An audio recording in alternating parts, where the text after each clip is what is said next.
In this morning's Business Insight, we asked a local economic development and government relations professional to join us with his crystal ball. Doug Moorman is vice president at Development Strategies Group. He has more than 25 years of experience bringing people and businesses together with government to creatively solve problems. He joins Business Courier publisher Jamie Smith in the studio to talk about what he's seeing in the economy right now. Doug and Jamie. Doug, thanks for being here today. Thank you, Jamie. Glad to be here. You know, we talk a lot about on the show about the economy, you know, what's going on, and here lately it's all been positive. How are we seeing things right now in the economy? Well, I mean, we definitely don't want to be alarmist, but I think there are headwinds out there. When you look at what's happening in a variety of the circumstances, our business itself, we do a lot of business with companies that are relocating or expanding. We're starting to see that pipeline of projects narrow a little bit. I think you see that happening with Ready as well, a little bit of a narrowing of the pipeline, and I think that's a bit of a cause for concern. Okay. Do you think, do you see, like, when you look at other activity, like you look at SBA loans, are you seeing those fall? Are you seeing fewer of those? What are you seeing with that? Well, it's my understanding there's a little bit of a reduction in activity on that front as well. You've had years when there's been, you know, more than 20 SBA loans go through the process. I think that's a little bit thinner pipeline as well as we stand here today, and I think that's a little bit of a cause for concern in addition to the things that are going on with the general pipeline.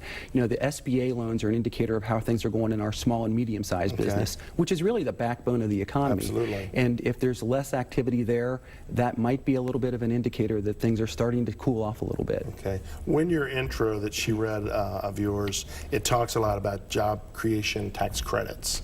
What are we seeing in that area? Well, again, Ohio continues to do well. But I think we're seeing fewer projects that are appearing before the State Tax Credit Authority.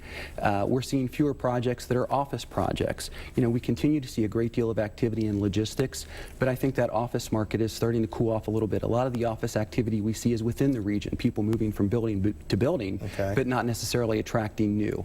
One of the things we need to think about is, you know, as Wayne Gretzky said, where's the puck going?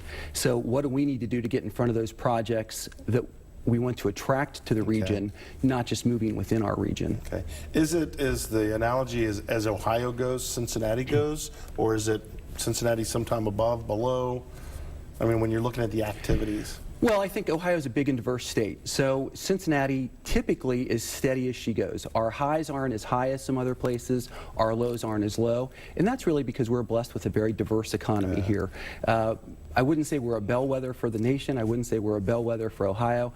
But we tend to do better in the low times, not as low as others, but not necessarily reaching those heights that others do in the high times. Goes back to Tom Sawyer, right? That's why you live in Cincinnati. That's exactly right. You know what, we appreciate you giving us this info, because obviously our viewers are very concerned about what's going on in the business marketplace. And you know, companies like yours really, I think, make Cincinnati special, that we have people looking out for their best interests. So thank you so much. We appreciate the opportunity to be here today. All right, Doug, thanks. Thank you.